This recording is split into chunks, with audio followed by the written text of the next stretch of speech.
सद्गुरु वैद्य वचन विश्वास, सद्गुरु वैद्य वचन विश्वास, सद्गुरु वैद्य वचन विश्वास, सद्गुरु वैद्य वचन विश्वास, सद्गुरु वैद्य वचन विश्वास, सद्गुरु वैद्य वचन विश्वास, सद्गुरु वैद्य वचन विश्वास, सद्गुरु वैद्य वचन विश्वास।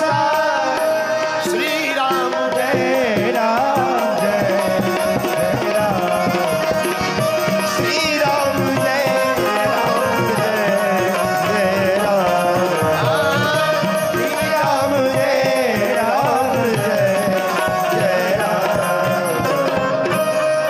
रामचंद्र भगवान की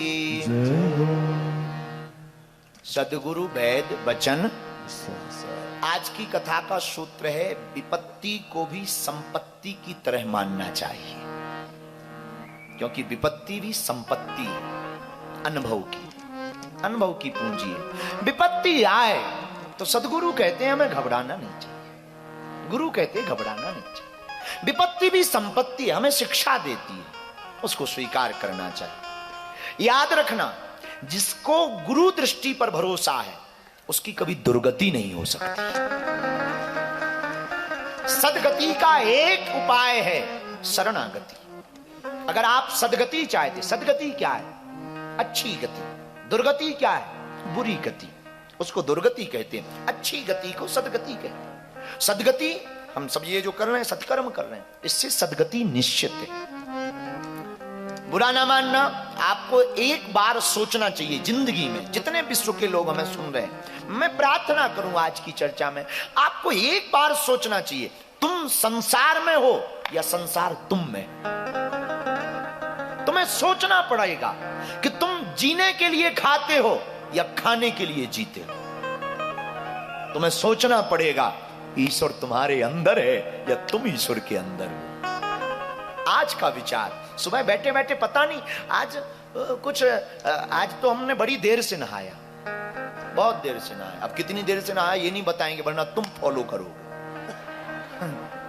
ये भी बड़ी लफड़ा है कि क्या बताना क्या नहीं बताना, ये भी गुरु की मति के ऊपर है। कई बार गड़बड़ बता दो, आफत हो जाती है। हाँ, बता दो कि भाई, हम अभी नीचे कह रहे थे जब उतरे कि भाई छूना नहीं, दूर से बैठ, क्योंकि कुछ लोगों को लगता है छूने में ही चमत्कार। ये बैठे हैं हमारे भ्राताश्री, बैठे हैं अखिलेश जी, ये हमारे एक चाचा जी हैं, इनके पिताजी अच्छे भागवताचार्य हैं, उनसे हमने बहुत कुछ सीखा। परम पूज्य श्री राम अवतार गर्ग जी, हमारे चाचा जी सगे। एक गांव में, हम लोग गांव की कथा करते थे पहले, हमारे चाचा जी भी अभी भी गांव की कथा करते, दोनों टाइम कथा होती थी गांव में। तो एक गांव में बहुत ज्यादा पशु पालन करने वाले लोग रहते थे, पशु बहुत पालते थे। उस गांव में वो भागवत की कथा करने गए तो हमारे जैसा नालायक भी चला गया। तो हम तो बच्चे ही थे, छोटे थे, माला जप रहे थे, थोड़ा ठीक है, उल्टी सीधी माला। तो एक दिन जो है बड़ी देर तक उन्होंने कथा खींच दी, तो बच्चे ही थे, हमने कहा रुक जाओ चाचा जी अभी बताते हैं। उनके मुंह से एक बात निकल गई, और वो बात बड़ी विचित्र। हमने कहा ना, सोच के गुरु को बोलना चाहिए। उन्होंने कहा कि किसी कथा व्यास की चोटी का एक बाल अगर मथानी में लगा दो तो मक्खन ज्यादा निकलता है। किसी कथा व्यास की चोटी का एक बाल अगर मथानी में बांध दो, मथानी जानते हो ना, हाँ, मथानी में बांध दो तो मक्खन बहुत निकलता है। हमारे जैसा एडवर्टाइजमेंट करने वाला मिल जाए तो जितनी वहां की पशुपालन करने वाले पुरुषों की बीवियां थीं, हमने उनको कहा मक्खन अगर बहुत चाहिए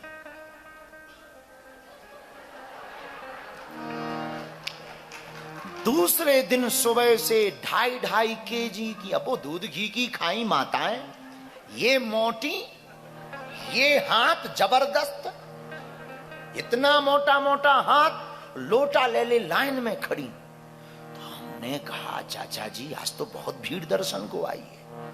चाचा जी बोले लगता है रात को कथा जम गई।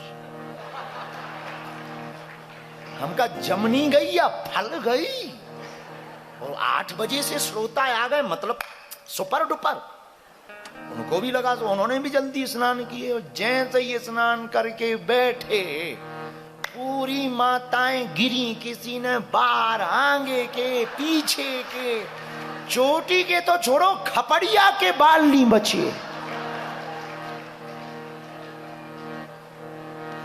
वो बैठे, उनको बुरा लगेगा, अब इसके आगे क्या दुर्गति हुई बस इतने में ही समझ जाओ।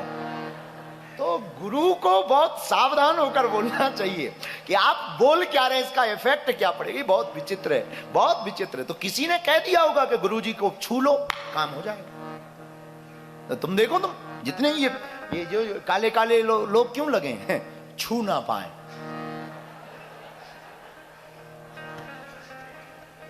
क्यों लगे? छू ना पाए। ये लगे इसलिए कि छू ना पाए लोग हैं, इसी में चमत्कार। खूब हम आपको प्रार्थना करें साधु, तुम संसार में हो या संसार। तो हम आज बहुत लेट तक, बहुत जल्दी थे अपने हिसाब से, हैं? तो आज बैठे बैठे बहुत विचार आ रहे थे दिमाग में, पर पता नहीं किसी ने हमको बोला तुम संसार में हो या संसार तुम में।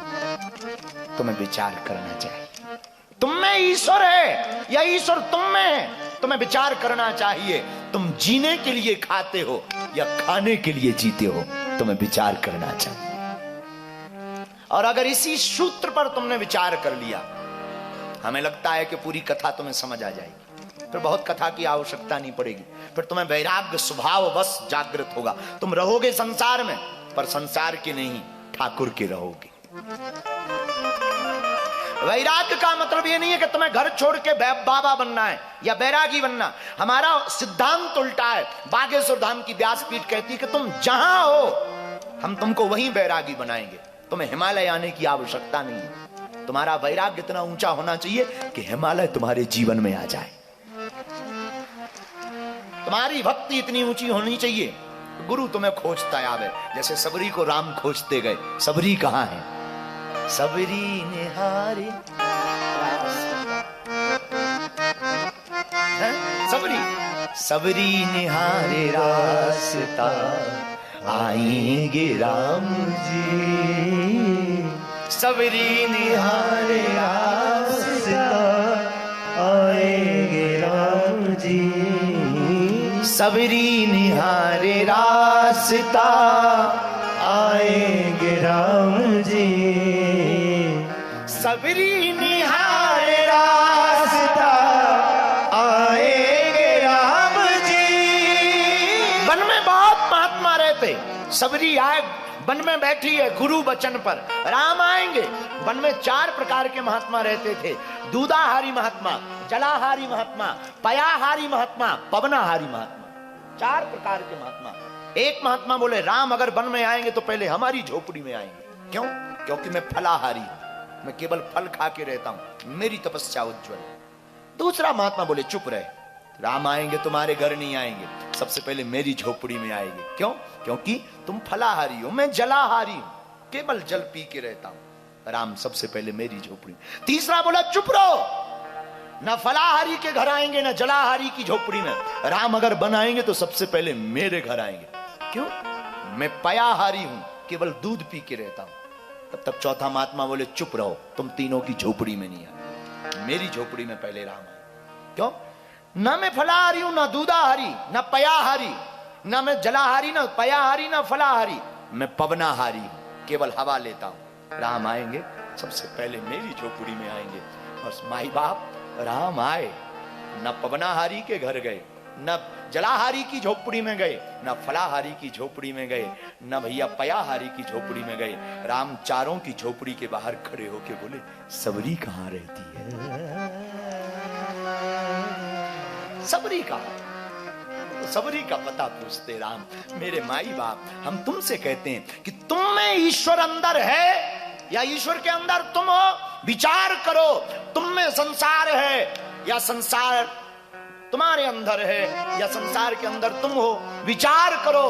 केवल इन 3 सूत्रों पर तुमने विचार कर लिया, तुम संसार में हो या संसार तुम में, ईश्वर तुम्हारे अंदर है या ईश्वर के अंदर तुम जीने के लिए खाते हो या खाने के लिए जीते हो। 3 सूत्रों पर आपने विचार कर लिया तो तुम्हें हिमालय भटकने की आवश्यकता नहीं, तुम्हारा घर हिमालय होगा। हमारे घर